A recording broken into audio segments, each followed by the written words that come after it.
Stay in your lane. Welcome to the Mind Your Own podcast with Erin Sorensen and Sausha Durkin, where we stick to sports, except when we're not. Hello and welcome to another episode of the Mind Your Own podcast. I'm Erin. I'm Sausha. And if it feels like we are separated, the answer is we are, because where we live, if you are so fortunate to also live anywhere near where we are, received between 12 and 14 inches of snow in one day. And a lot of people are snowed in, kind of including me. I could probably get out of my house, but it would definitely not be a fun adventure, I think, to get back at this point. We are fortunate enough to be able to work from home. I have a 4-wheel drive pickup, but I don't trust other people. So I have not ventured out. I did, however, shovel about 4 times yesterday. I'm very grateful that this is a podcast and not a video, because I am a disheveled mess. I have been, like you said, I have shoveled so many times. We have so much snow where it's like, I don't even know where the snow is going to go. I'm just waiting for the inevitable when the snow plow finally goes down our side of the street, because Omaha is in a snow emergency, which if you are somebody who's fortunate not to live somewhere where a snow emergency is needed, what that basically means, at least for how the plows handle snow, is they handle like even numbered streets on a certain side on one day, odd number streets on another day, and this is on the eastern side of the city. So like where I live, because I live on the eastern side of the city, everything is like it's a crapshoot. One, when you'll have a plow down your street, but then two, like they might go down one side but haven't come down the other. So it's just a matter of time until they do come down our side of the street, and all of the snow that has nowhere to go gets pushed back up into the end of our driveway. So I'm looking forward to that, because that means I will have to shovel again, which I'm really tired of shoveling. I would prefer not to do that for a while. I think at like 7 o'clock last night, and when I got up this morning, I was like, I'm not going to shovel before 7 a.m. and be that person. So I waited. But I went back out, and it seemed like there were like 3 additional inches after I had shoveled last night. And luckily, I was out around the same time before everyone else was going to work, that one of my neighbors came up and took care of the end of our driveway. Our driveway is huge. It's awesome in the summer, but in the winter, when you have a 3-stall driveway, it's a lot. It is a lot of snow to shovel and get out of the way. So it's supposed to snow again tonight, or whatever. Yeah, there's like all kinds of, we're just in that pattern. We live in the Midwest, although this is a little unusual.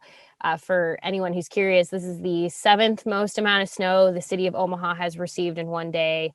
The last time Omaha received this much snow was like 1975. As for Lincoln, that was the most amount of snow, like the 2nd most ever in one day. So it's a significant amount. Thankfully, it's just more inconvenient than anything else. But like you said, we can work from home. We can record this podcast from home. And it all works out. It definitely, I was talking to you before this. First, I have to say, thank you to everyone for all of your positive feedback and support after last week's episode. If you have not listened to it, that episode is called Support Women in Sports. You know, I'll be honest, I went back and listened to that episode. I do typically listen to all of our podcasts.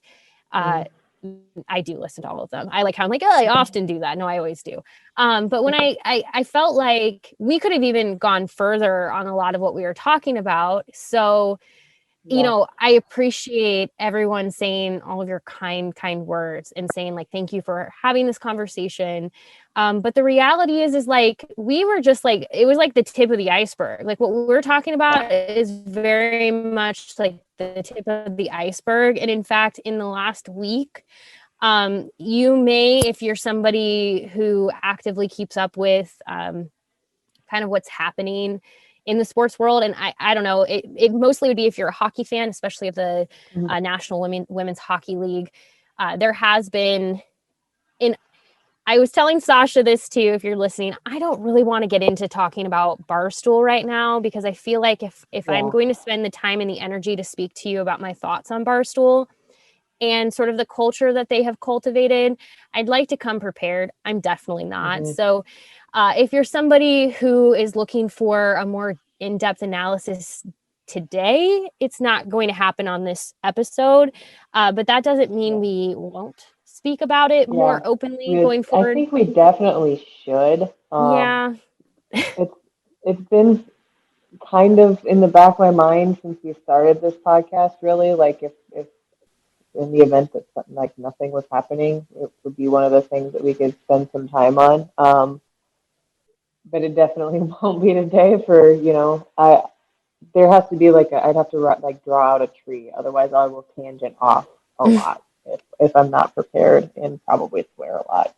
For full transparency, I want you to understand if you're listening to this, and I'm going to ask you of this, and this is partially why I also don't want to talk about it, is I'm actually really, really scared to talk about Barstool openly because I have had friends who get doxxed by their communities, who have basically been inundated and swarmed on social media by people who disagree. It's scary.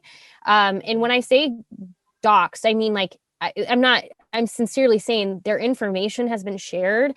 Their phone numbers get shared. It's really quite terrifying. Women, when they speak out against Barstool, often are met with not just criticism of that criticism, but a scary reaction that makes it where a lot of women don't want to speak about it. And so this is sort of what has happened. And I would encourage you, especially after our previous episode, again, that one was titled Support Women in Sports, go spend a little bit of time. You can find all of the information on what is happening right now. It's happening on Twitter. Reddit has some threads about it. But long story short, you probably, if you go looking for it, will see a little bit of, you'll just see some women's hockey players tweeting about this. You'll see a number of media members tweeting about this, but one that I saw was Soroya Tinker. She is a women's hockey player. She tweeted, "We as a league do not want support from any openly racist platform, point blank, period. If you as the CEO cannot recognize that your platform promotes that of a white supremacy and only further divides the athletic community, perhaps we need to have a conversation. Please keep your money." So if this is all you saw, which this tweet has over 1,000 retweets, it's gaining steam, it's picking up steam. If that is your only entry point at this moment, you're probably like, what is going on? Like, I don't fully understand. A little bit of backstory. Barstool CEO, she shared a video about basically trying to call out the haters. It was mostly media, fans, and league employees of the National Women's Hockey League who were basically like this, not really wanting her support, because she's also taken a lot of credit for the league's growth and fans. The thing that you have to, like I said, you have to remember is the Barstool community tends to come with a very specific individual who is, in my opinion, the easiest word for me to use right now is toxic. But beyond that, there's a lot of people who have accused Barstool for racist, sexist, misogynistic behavior on behalf of both their employees and then their supporters. So here's how I would say this. We do need to talk about this, yes. This is probably a good place to start for now. And we usually put the challenge at the end, but this is a good challenge now. Go spend a little bit of time looking into why so many women are speaking up on this and why they do not want the support of Barstool and its supporters. Go spend some time, especially if you're somebody who maybe has a Barstool podcast. You subscribe to it, it shows up on your phone every week. This is a really good opportunity to understand the brand as a whole and understand what people are saying. Because when we talk about supporting women in sports, part of that is just hearing women when they say, this is something that is directly affecting me. This is something that concerns me. This is a group of individuals who have shown racist, sexist, misogynistic behaviors. We can tell you this, but when we say support women in sports, this is the first step you can take, is going and spending some time and looking into it yourself. Because we can tell you every which way to Sunday to listen to us. Yeah. Well, and I think it gives some needed context, because if someone is just listening or consuming a certain podcast, but they maybe don't know the other platforms that are involved with Barstool, you may not have seen some of the toxicity that we're talking about. I mean, you can you can take a pretty deep dive depending on where you're looking, and it'll give you quite a bit of context and quite a few examples of the things that we're mentioning. But to Erin's point too, when we talk about supporting women in general and supporting women in sports, it's hearing, but it's also listening. I know we say that a lot, but I think it's super important anymore to actually listen when people are explaining something that is harmful to them or that bothers them or that affects them. Because without listening, we can't hear what is being described to us. And by listening and taking the time to listen and then maybe doing some research of your own, it can be somewhat eye-opening, to say the least. Mm-hmm. You know, and that's the thing too, is I think if I were to offer one last thing on just this topic, especially if we choose to go down this path and say spend more time talking about how this affects women in sports, but also why you're seeing this happen and why there's such an outcry with the National Women's Hockey League right now, to not have a certain type of support that they don't feel is benefiting their league, their athletes, their media, their front offices, all of it. One of the key things that you can do is, if you do go start researching or if you start tweeting, please do not tag in accounts that do not need to be tagged into a conversation. I think sometimes, and some of it's very innocent, where somebody's like, oh, I'm going to go tag in at this person to get their feedback. And honestly, a lot of times what you're doing is you're opening up that conversation to the individual who is willing to have that conversation with you to an unnecessary, it just opens up people sometimes to attack, to be honest with you. And I think that's why I've always been scared of tweeting or talking about things, is I'm really afraid someone's going to go, it feels like tattletelling. Like I'm going to go tag. And the thing is sometimes I don't think it's ill-intentioned. I think sometimes people are like, oh, I'm going to go tag this because like these people should see what you're saying. The reality is like, they don't mean to see, like a lot of the accounts that people feel really, to be honest, like if you're tagging somebody in on something, they don't usually need to see it. It's coming from a place of you're trying to start shit.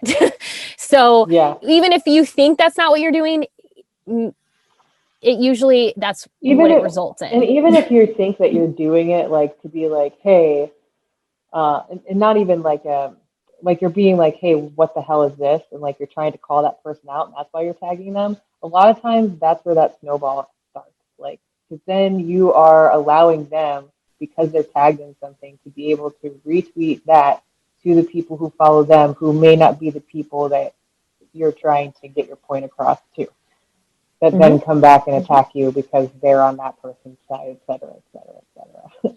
Yeah, I just think, if we look at like something, like I said, I think this is probably at some point a good entry point into this conversation. Like I definitely wasn't ready for it, but at least not today. I will say, like, I always feel like after an episode where so many of you message and you're like, oh, that was such a good, I'm so glad. I feel like an immense amount of pressure to follow that up with like an equally amazing. And sometimes I just want to talk about absolutely nothing.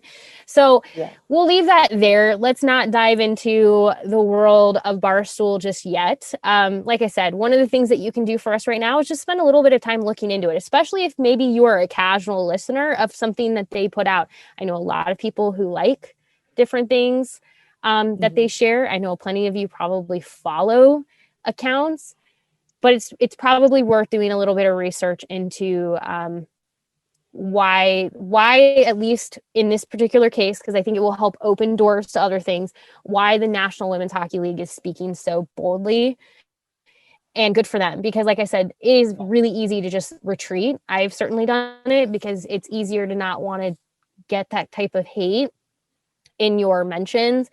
And it is scary to feel like you could be doxxed. So let's just start there. That'll be our like challenge already. Go like spend some time like looking into all of this and learning more about it. One other quick thing that was finalized over the weekend, and Tampa Bay actually has a number of former Huskers on its roster, which is exciting. If you are somebody who's like, I am or am not a fan of the NFL, or I just like the Super Bowl and just want to like root for somebody, maybe Tampa Bay is your team. You have former Huskers, Ndamukong Suh. There's no introduction for that. You have Levante David, who is like just, oh my gosh, like that is one person who, how that man has just never like, he just like, people seem to not think he needs to be in the Pro Bowl. He absolutely needs to be in the Pro Bowl. He's like one of the best players in the league. There's just like no way I'm underselling him. He's such an outstanding player. And I think it's so interesting when people now are just like, this is a Levante David appreciation tweet. So I'm glad for him. He has his opportunity now to show what he's capable of in the Super Bowl. Obviously, Khalil Davis just recently graduated from Nebraska. He is on the team. And then if you need another Nebraska connection, Shaquille Barrett, who graduated from Boys Town, he went to UNO until they shut their football program down and then went to Colorado State. He is also on Tampa Bay's roster. So a lot of Nebraska connections. I mean, Barrett Ruud played for Tampa Bay. I'm pretty sure Scott Frost spent some time at Tampa Bay. A lot of connections at Tampa Bay. So if you're looking for a team, Tampa Bay is your team. Sorry to everyone. I'm a Kansas City fan, so none of it matters to me. It is really cool, though, to see, especially given this last week, 10 days or so, when you're seeing so many people leaving Nebraska, to see so much success after people have graduated from Nebraska in the NFL. I mean, I think it's going to be a good Super Bowl, like, period. But to be able to, even if you don't have a team that you're particularly rooting for, you can at least root for those players, you know? There's your Nebraska tie. Mm-hmm. Yeah, I mean, so if you're somebody who's like, Erin, why do you like Kansas City? I've actually liked Kansas City for some time. I don't owe any. So I'm a big believer in this, first and foremost. Before I share this, I'm a big believer in like, you don't owe anyone an explanation about why you support a team when you supported a team. I feel like we love to do this thing where it's like, well, I have liked this team so much longer than anyone else. And yes, for somebody who grew up a Cubs fan and had to endure forever and ever and ever, yes, it was amazing when those people finally had a World Series to like celebrate. But like, that doesn't mean it's any less special to the person who became a Cubs fan 5 years prior to that or whatever. I think, there's always room on the bandwagons. Let everyone on.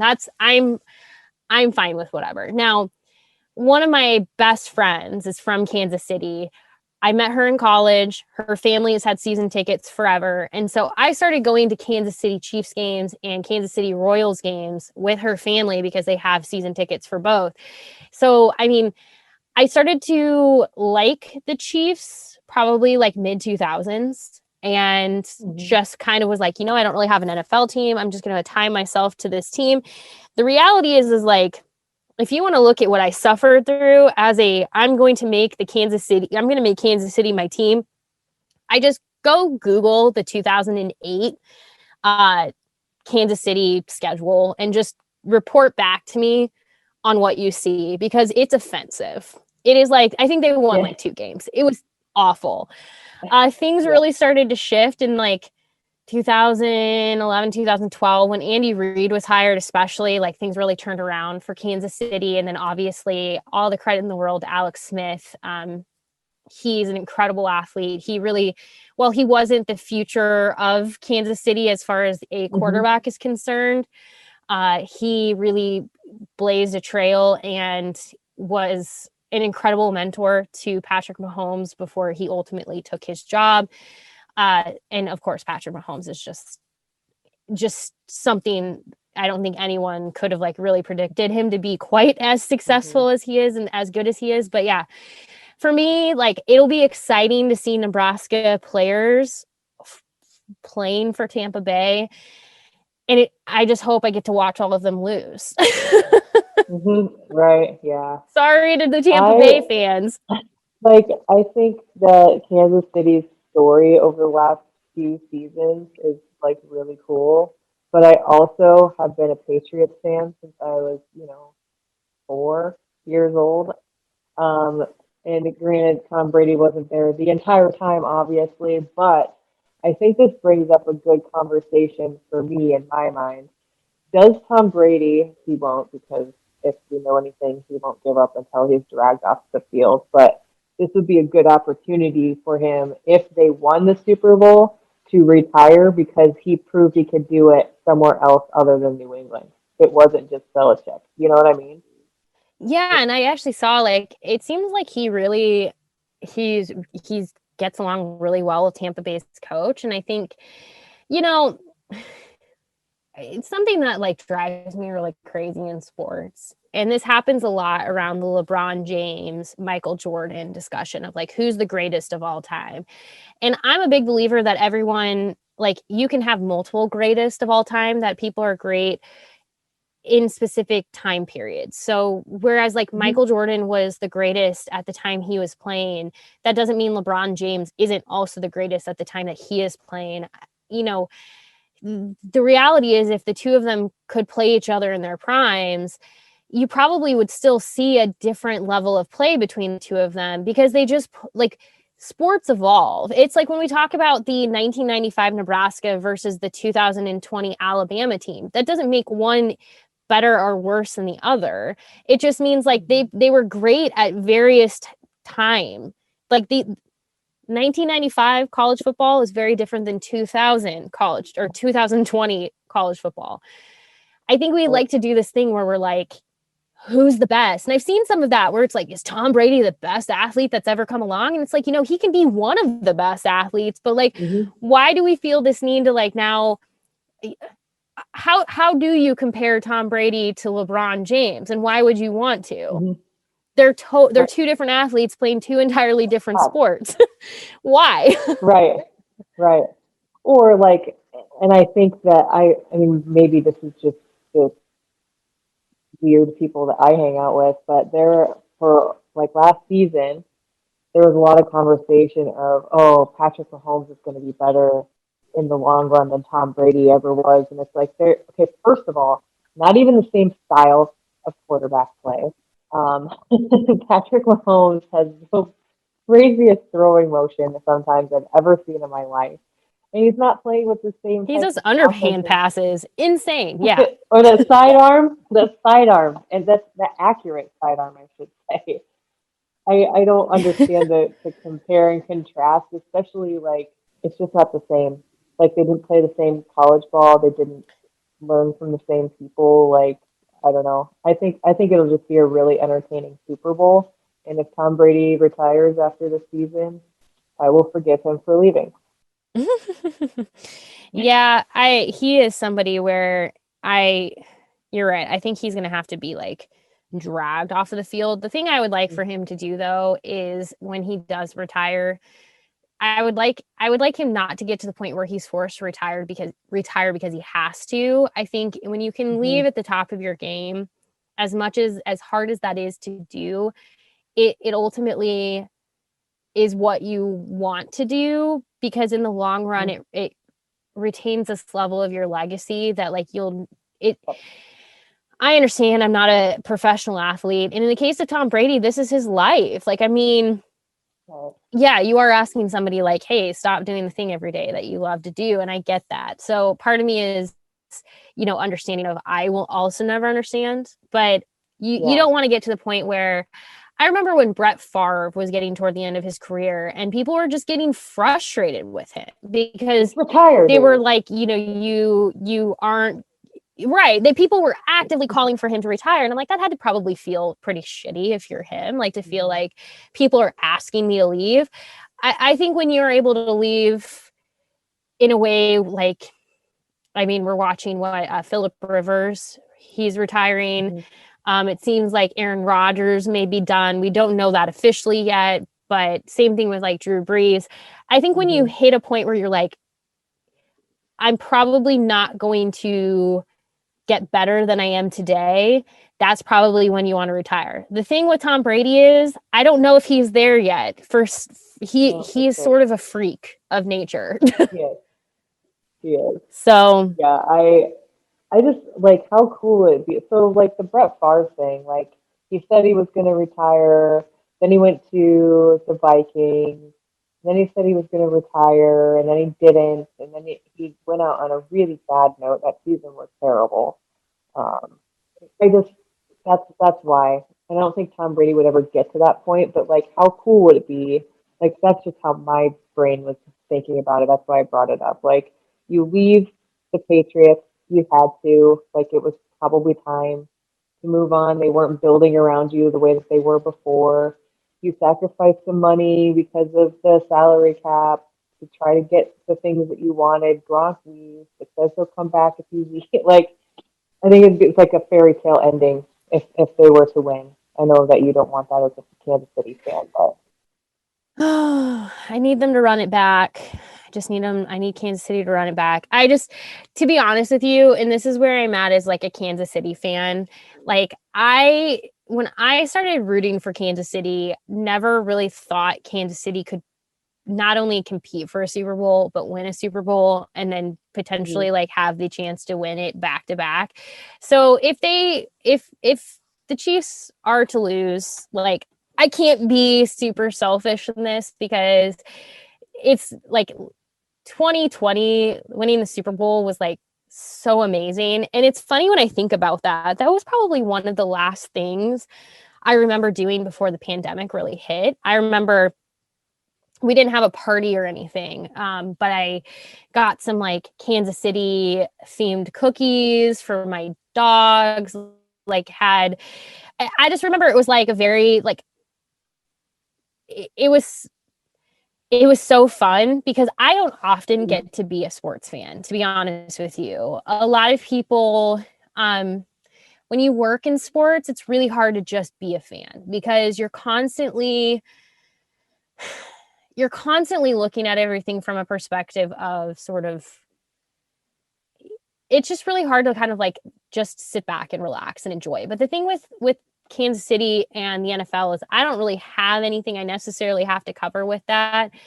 So it is kind of fun to just sit back and enjoy. Now, Kansas City did this thing last year where they kept going down by a touchdown or two. So you would have to have a slight anxiety attack for a quarter or two before they decided to turn things around.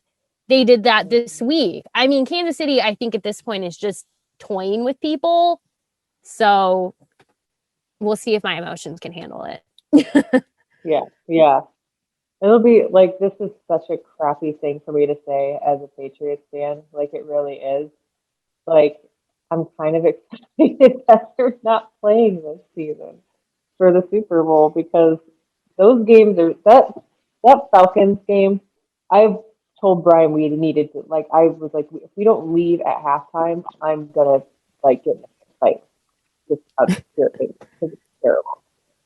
Like that sounds so crappy. I have had this fortune in my NFL cheering for my team career of them being pretty good for a very long amount of time. However, before that, they weren't very good for quite a while. Like I had to wait a good 14 years for them to be good on a consistent basis. Now they suck. I mean, I will say it's funny that you're talking about like needing to leave.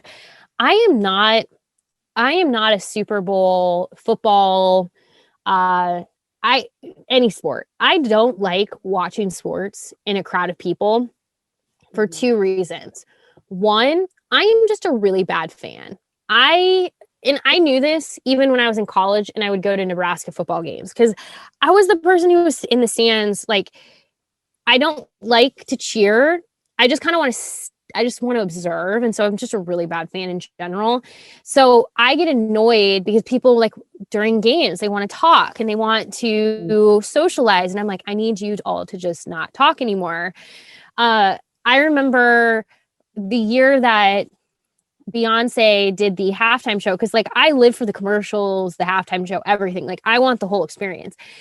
And we went to a Super Bowl party, and it wasn't very big. It was like 10 people, but everyone during the commercials wanted to chat, or during halftime wanted to chat. And I'm like, I'm just going to sit glued in front of the TV, and I need all of you to stop talking to me. And they probably all thought I was like the rudest person on the planet, but I just wanted to focus on nothing but the Super Bowl. All of it. I didn't care. I'm like, just let me watch Beyonce. There was a time, I think it was playoffs once. I had some people over at my house, and a friend of mine who wasn't really a football fan kept asking questions about what was going on. And I just paused it and I was like, look, dude, I really enjoy having you here, but today is not the day. Like, you're gonna, like, can you come back after the game is over? And she understood because she knows that's how I am. But I was just like, you're gonna have to leave because I can't do this right now. You're adding to my stress. I just want to watch the game. Yeah. I've realized that with, like, everything from, like, I know, like, March Madness and a normal year, like, some people want to go to bars and do all, like, I am just not a sports bar person. Like, I am if, like, there's nothing, like, happening. Like, if you're just going to, like, a DJ's dugout because you just want to sit and have a drink and have some food, and there happens to be some games on, like, awesome. But, like, I don't like to go to that stuff for an event. I never have, because I just get annoyed really easily with people, and it's no one's fault. Like, I want to be clear. This is a personal thing. Like, I am like, no one is doing anything wrong. I am the jerk here. I just need to be alone is basically what I'm saying. It's fine. Right. No, I'm totally 100% in agreement. Well, if you're, I'm curious who you all support. It's always interesting to me if you are an NFL fan or not. Email us at mindyourownpodcast@hailvarsity.com. Let us know who you're cheering for in the Super Bowl, or who you aren't cheering for if you're just cheering for the commercials or the halftime show, which the joke on Twitter is, if you didn't know, the halftime show is Bruno Mars, because they have said it 800, not Bruno Mars. I did this the other day. It's not Bruno Mars. It's The Weeknd. I don't know why my brain, by the way, I don't know why this has happened, but since the joke has started on Twitter that, oh, did you know it's The Weeknd? Because they keep announcing it over and over and over again. For some reason, my brain has transposed The Weeknd into Bruno Mars, which just makes me sound really, really smart. So I'm glad that got captured on this podcast, because I have done it now multiple times where other people have pointed out, they're like, it's not Bruno Mars, it's The Weeknd. I'm like, you're right. Bruno Mars has already had his halftime show. He has had his halftime show.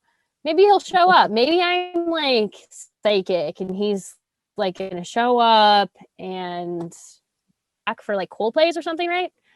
Who knows? Hey, yeah, but yeah, it is The Weeknd. So there you go. Yeah, let us know. Like I said, you can email us at mindyourownpodcast@hailvarsity.com. All I ask is that you spare my feelings. If you're not going to cheer for Kansas City, just don't tell me that they're terrible, because 1, that is a lie. And 2, I will be sad. So if you're going to hate on Kansas City, just do so nicely. That's all I ask. My feelings are sensitive, because here's the weird part. Having been a Kansas City fan, I am not yet used to people like thinking, like, I have noticed like people have started thinking of Kansas City as a bad guy. They're like, oh, what is it like to be the bad guy now? And I'm like, Kansas City is like the not the bad guy at all. Now, I mean, I guess after you've won a Super Bowl, you sort of have the target on your back, but it's just so strange, because I have never lived in a situation where people think Kansas City's mean. Like, have you seen our head coach? He literally celebrates with cheeseburgers. Like that is what he celebrates with. He says he's going to have a cheeseburger and go to bed. Like, we're not exactly like, it's a very weird world to be the bad guy. So just spare my feelings, because we're not yet like tough enough to handle it. just don't. You guys aren't allowed to win again. The last thing, you're not allowed to win next year. That's fine. I will take that. It can be like Nebraska in the 90s where they do a back-to-back, then they have a year off, and then no, I'm just kidding. Yeah. No, I was sharing this with Sausha before this podcast as well. Somebody that I know shared a tweet that talked about reading a book about how to connect with your authentic self. And especially as we go into the new week. So on top of like, here's your challenge, on top of doing the thing that is like a little bit heavier, which is looking into the world of Barstool and why people feel the way they do about Barstool. This is a little bit lighter. This is a little bit more like something that should make you feel good. But this person, she goes by Anna Sproul on Twitter, shared, I read in a book a while back that one good way to reconnect with your authentic self is to remember what you loved around the age of 8 to 9 and start doing that thing again. So for her, it was rock collecting. She has started collecting rocks again and said she cannot express the joy that came with that rediscovery. I have been thinking about this since I read this 2 days ago, Sausha, and I do not know what I enjoyed doing when I was 8 or 9. I cannot come up with what that is. I think to go outside and play basketball, but I don't have a basketball hoop. What am I supposed to do? I mean, there's snow on the ground, so it's not like you can get some chalk and like draw. What about coloring? I do like coloring, and in fact, they do say that's really, really good for adults and like your just overall stress levels is to color. It doesn't matter, men, women, non-binary, doesn't matter who you are. Coloring is not like, I have to be very clear. Coloring is a very like, there is no one person that coloring is like meant for. So I always find it really interesting when I know a lot of women who color, but it's like, it's not a gender specific activity. So if you're somebody who's like, I have a lot of my stress in my life, really highly recommend coloring, weirdly enough, because it's just very therapeutic and you don't have to be good at it. Right, exactly. Just stay in the line. Pick whatever colors you want. Yeah, just live your life. I've been thinking about this a little bit, and I mean, around that age, one thing that I have thought a little bit about, but it would be very like, I don't have like immediate access to I played piano growing up and I'm not very good at it. I can kind of read music, but I've obviously fallen off from, haven't spent a lot of time. I've always thought like, I wish I hadn't given up the piano a little bit. So, maybe that's something in my future I should find time for, but you kind of need a piano. I don't have one, but you can order keyboards off of Amazon. So maybe at some point I'll do that. But I do remember disliking it when I was actually like learning it. And now I'm sad that like my mom didn't force me against my will to continue with it. Come on, Mom. Totally Here she's out here just trying to let me like live my life. I have a basketball hoop in our. I'm like useless right looking now. through like all of the like, maybe I need to come out and use it when the situation outside is no longer. Yeah, which is just like 6 weeks from now. Yeah, I'm looking at some of the other things I've seen. Yeah, I'm looking at like other things that other people have seen. It's just so interesting to see what people like did. A lot of crafts, a lot of piano. I think we did a lot of things at like 8 to 9 that like now we would view as like ways to like things that are self-care, like ways to better ourselves. So maybe it's just that. Maybe like we need to just go find things that are like self-care. And then write those in or tweet at us and let us know what they are. And maybe they will like overlap and we'll think of things that we forgot that we like. Yeah. Let's just do that. Send us an email with what's on your mind. I've also been kicking around the idea that we should get ready for another mailbag episode at some point. So if you're thinking, hey, I have a question or a topic, send it to us. You never know. It might show up on the show, or maybe we'll do another mailbag episode. But yeah, send us the things that you did at 8 to 9 that maybe you'll pick up now. And as always, thank you so much for always giving us your feedback. It means a lot. And like I said, some episodes are going to be super deep. Some episodes are going to be like this one, where they're just a hodgepodge of things. So if you're new, thank you for joining us. Hopefully every week is sort of an adventure, because that's really what it is when I show up. Some weeks I'm prepared, some weeks I'm not. Here we are. Exactly. We have fun though, and after the heaviness of last week, it felt good to like just kind of have it be what it was today. Like, I like this conversation. It was fun. Yes. Well, we do appreciate it. We are going to keep this one a little bit light. We have been going longer than we normally do in the past couple of weeks. So this one is just going to be quick and done. But, next week we'll probably, just go like twice as long and just really make up for it. But email us at mindyourownpodcast@hailvarsity.com. I'm at Erin Sorensen. She's at Sausha72 on Twitter. We're always here. Shoot us an email, leave us a message like you're going to call us. But I'm talking about like, just reach out. We're always here. And we do appreciate you. And we will talk to you next week. Bye. A Hurrdat Media Production.